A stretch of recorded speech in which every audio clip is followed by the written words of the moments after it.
আগে দেখছেন বগুড়াতে মনে করে আমার আদালতে প্রকাশ সেবাকে মারধর করেছে, সেই থেকে বগুড়ার লোকের উপর আমার একটা ক্ষিপ্ত একটা ঘৃণা ধর্ম হয়ে গেছে।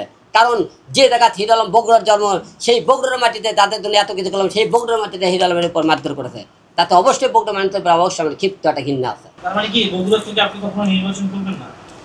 নির্বাচন কোন জায়গা থেকে করবো তার ঠিক নেই। আমি ঢাকা থেকেও করতে পারি, বগুড়া থেকে করতে, আমি আবার মনে করেন টেকনোবর নির্বাচন করতে পারি, এটা কোনো বিষয়। আপনি বলছিলেন কিছুদিন আগে যে আপনি মেয়র নির্বাচন করবেন দক্ষিণ থেকে, আবার কি যদি এটা থেকে ব্যর্থ হন তাহলে কি আবার সংসদ নির্বাচন করবেন বা ইউপি নির্বাচনের দিকে ঝুঁকবেন কিনা, এই বিষয়টা একটু ক্লিয়ার। হিরো আলম জীবনে পিছনে দেওয়া শেখেনি, সবটুকু সামনে দেওয়া শিখছে।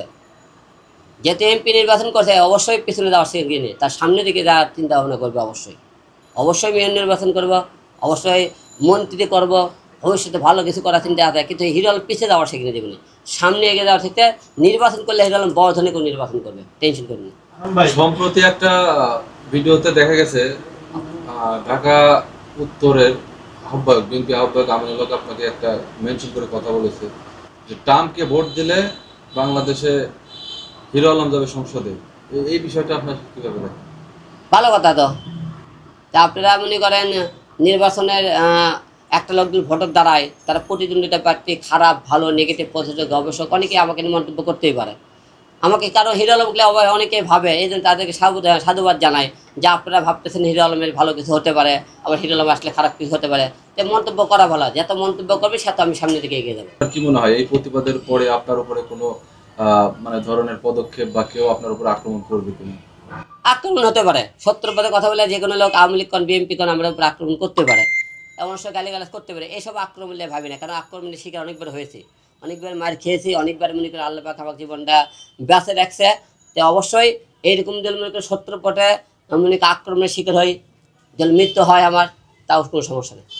আসলে দেখুন নির্বাচনের এখনও অনেক প্রসেস, অনেক কিছু, এখন জাতীয় সংসদ নির্বাচন, মেয়র নির্বাচন, অনেক মিলে একটা দেরি আছে। সব কিছু মিলে কি আমরা নির্বাচনের আসার টাইমে যখন একটা লোক নেতা ভোটে দাঁড়ায়, অনেক আপনারা বড় বড় কথাবার্তা বলে, কিন্তু বড় কথা বলে কোনোদিন নেতা আপনি জনগণের মিথ্যা আশাতে কোনোদিন আপনি নির্বাচিত পাশ করে কিছু করা যায় না। আপনারা রিয়েল যদি ভোট করতে চান, জনগণের যদি ভালোবাসতে চান, আগে একটা জায়গা তৈরি করতে হবে।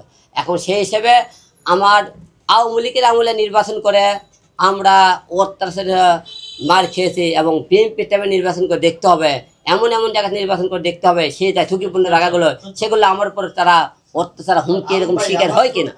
যে আমি আগে একটা নির্বাচন আগে ভোটের আগে বড় বড় কথা বলে নি তারা, আমি সেই সমস্ত বড় বড় কথা বলে কোনো নির্বাচনে যাব না। আমি নির্বাচনে যখন আসবো তখন আমি প্রস্তুতি নিয়ে আপনার সামনে আসবো, ঢাকা শহরে বাংলাদেশের মানুষের জন্য কী কী করবো।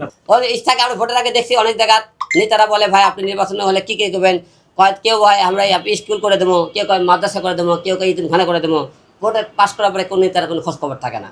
যে আপনি তো আপনি চাইতেছেন আমি এরকম মিথ্যে কোনো আপনারা কোনো বয়ান দিই যে আপনি এই কর্ম ঢাকা সিটি আপনি একদিন রাতের মধ্যে আপনি হলে একবারে আপনি কী করে কয় আপনি সিঙ্গাপুর বেঁধে দেবো, সেরকম মিথ্যা আপনারা কি বক্তব্য শুনতেছেন আমার থেকে?